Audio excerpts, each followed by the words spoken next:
ഇന്നത്തെ വീഡിയോ നമുക്ക് സിമ്പിളായിട്ട് റെഡിയാക്കി എടുക്കാൻ പറ്റുന്ന സാബുദാന ഗീറിൻ്റെ റെസിപ്പിയാണ്. അപ്പോൾ പേര് കേൾക്കുമ്പോൾ എന്താ സാധനം എന്നൊന്നും വിചാരിക്കേണ്ട. നമ്മുടെ നാട്ടിലെ സാബൂനരി അതല്ലെങ്കിൽ ചൊവ്വരി എന്നൊക്കെ പറയപ്പെടുന്ന സാധനം കൊണ്ട് നല്ല ടേസ്റ്റി ആയിട്ട് ഉണ്ടാക്കിയെടുക്കാൻ പറ്റിയിട്ടുള്ള നല്ലൊരു ഐറ്റമാണ് കേട്ടോ.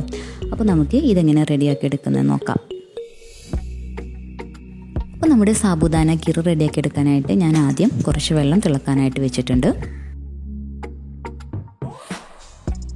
ഈ വെള്ളം തിളച്ച് വരുമ്പോഴേക്ക് നമ്മൾ എടുത്തു വെച്ചിട്ടുള്ള സാബൂനരി ഇതിലോട്ട് ഇട്ട് കൊടുക്കാം. ഇവിടെ ഏകദേശം ഒരു അരക്കപ്പിൻ്റെ അടുത്ത് സാബൂനരി എടുത്തിട്ടുണ്ടാവും കേട്ടോ ഞാൻ. പിന്നെ ഒരു പിഞ്ച് ഉപ്പ് കൂടെ ഇട്ട് കൊടുത്തിട്ട് നമുക്കിതൊന്ന് മൂടി വെച്ചിട്ട് നന്നായിട്ടൊന്ന് കുക്ക് ചെയ്തെടുക്കാം. ഇത് നല്ലൊരു ഗ്ലാസി ടെക്സ്ചർ ആവുന്നത് വരെ ഒന്ന് കുക്ക് ആയിക്കോട്ടെ കേട്ടോ. ഇപ്പോൾ ഏകദേശം ഒരു 10 മിനിറ്റ് കഴിഞ്ഞപ്പോൾ നമ്മുടെ സാബൂനരിയൊക്കെ നന്നായിട്ട് കുക്കായി വന്നിട്ടുണ്ട്.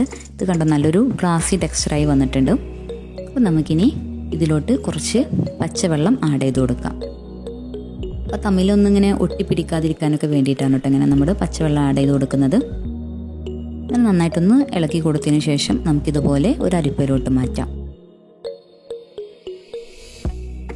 ഇനി നമുക്കത് മാറ്റി വെക്കാം. ഇനി ഞാൻ സ്റ്റൗ ടോപ്പിൽ ഇതാ ഒരു പാൻ വെച്ചിട്ടുണ്ട്. എന്നിട്ട് ആ പാനൊന്ന് ചൂടായി വരുമ്പോഴേക്ക് ഞാൻ ഇതിലോട്ട് ഏകദേശം 1 കപ്പിൻ്റെ അടുത്ത് പഞ്ചസാര ആഡ് ചെയ്ത് കൊടുക്കണേ. നമുക്ക് ഈ പഞ്ചസാര ഒന്ന് കാരമലൈസ് ചെയ്തെടുക്കണം. അപ്പോൾ അതിനായിട്ട് നമ്മൾ ഫ്ലെയിം എപ്പോഴും മീഡിയം ടു സ്ലോയിലാക്കി വെച്ചിട്ട് നന്നായിട്ടൊന്ന് ഇളക്കി കൊടുത്തുകൊണ്ടിരിക്കുക.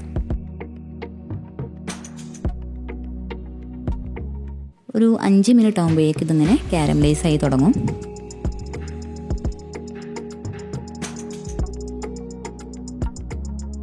അപ്പോൾ ഇതാ നമ്മുടെ ഷുഗർ ഇവിടെ ഏകദേശമൊക്കെ കാരമലൈസർ ആയിട്ടുണ്ട്.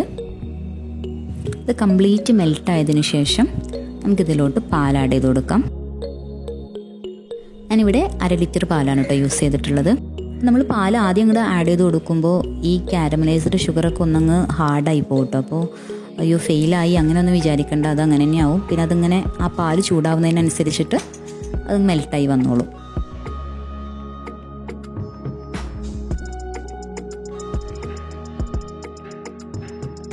അപ്പോൾ നമ്മുടെ കാരമലും അതുപോലെ പാലൊക്കെ നന്നായിട്ട് മിക്സായി വരുന്നുണ്ട്. എല്ലാം നന്നായിട്ട് മിക്സ് ആയിട്ടുണ്ട് കേട്ടോ. ഇനി നമുക്ക് നമ്മൾ ആദ്യം റെഡിയാക്കി വെച്ചിട്ടുള്ള സാബൂനരി ഉണ്ടല്ലോ അത് ഇതിലോട്ട് ആഡ് ചെയ്ത് കൊടുക്കാം. അപ്പോൾ ഈ സമയത്ത് വേണേൽ നമ്മുടെ കയ്യിൽ മിൽക്ക് മെയ്ഡൊക്കെ ഉണ്ടെങ്കിൽ കുറച്ച് ആഡ് ചെയ്ത് കൊടുക്കാം കേട്ടോ. ഒന്നുകൂടെ ടേസ്റ്റ് കൂടും. നന്നായിട്ടൊന്ന് മിക്സ് ചെയ്ത് കൊടുക്കുക. പിന്നെ ഞാനിതിലോട്ട് ആഡ് ചെയ്ത് കൊടുക്കുന്നത് കുറച്ച് ആൽമണ്ട്സ് കട്ട് ചെയ്തതാണ്. നിങ്ങൾക്ക് വേണമെങ്കിൽ റൈസിൻസും അതുപോലെ തന്നെ കാഷ്യൂസൊക്കെ യൂസ് ചെയ്യാം. നന്നായിട്ടൊന്ന് മിക്സ് ചെയ്തതിന് ശേഷം സ്റ്റൗ ഓഫ് ചെയ്ത് കൊടുക്കുക. നമ്മുടെ നല്ല സൂപ്പർ ടേസ്റ്റി ആയിട്ടുള്ള സാബുദാന ഗീർ ഇവിടെ റെഡി ആയിട്ടുണ്ട്. പിന്നെ സ്റ്റൗ ഒക്കെ ഓഫ് ചെയ്തതിന് ശേഷം നമുക്ക് വേണമെങ്കിൽ ഒരു 1/2 ടീസ്പൂണ് നല്ല നെയ്യ് ആഡ് ചെയ്ത് കൊടുക്കുകയാണെങ്കിൽ ഒന്നുകൂടെ നല്ലൊരു ഫ്ലേവർ കിട്ടും. അപ്പോൾ ഇത്രയേ ഉള്ളൂ കേട്ടോ നമ്മുടെ റെസിപ്പി. നല്ല സൂപ്പർ ടേസ്റ്റാണ്. പിന്നെ ഞാൻ പറഞ്ഞ പോലെ മിൽക്ക് മെയ്ഡും നെയ്യൊക്കെ ആഡ് ചെയ്ത് കൊടുക്കുകയാണെങ്കിൽ ഒന്നുകൂടെ ടേസ്റ്റ് എൻഹാൻസ് ചെയ്യും. അപ്പോൾ എന്തായാലും എല്ലാവർക്കും ട്രൈ ചെയ്യാൻ പറ്റിയിട്ടുള്ള നല്ലൊരു ഐറ്റമാണ്. എന്തായാലും നിങ്ങളുടെ ഫീഡ്ബാക്സും അതുപോലെ തന്നെ നിങ്ങളുടെ സജഷൻസൊക്കെ നമ്മുടെ കമൻസിലൂടെ അറിയിക്കുക. ആദ്യമായിട്ടാണ് നമ്മുടെ ചാനൽ കാണുന്നുണ്ടെങ്കിൽ ഒന്ന് സബ്സ്ക്രൈബ് ചെയ്തേക്കുക. പിന്നെ നിങ്ങളുടെ ഫ്രണ്ട്സിനും ഫാമിലിക്കൊക്കെ ഷെയർ ചെയ്യാം. അപ്പോൾ നല്ലൊരു വീഡിയോയുമായിട്ട് വീണ്ടും കാണാം.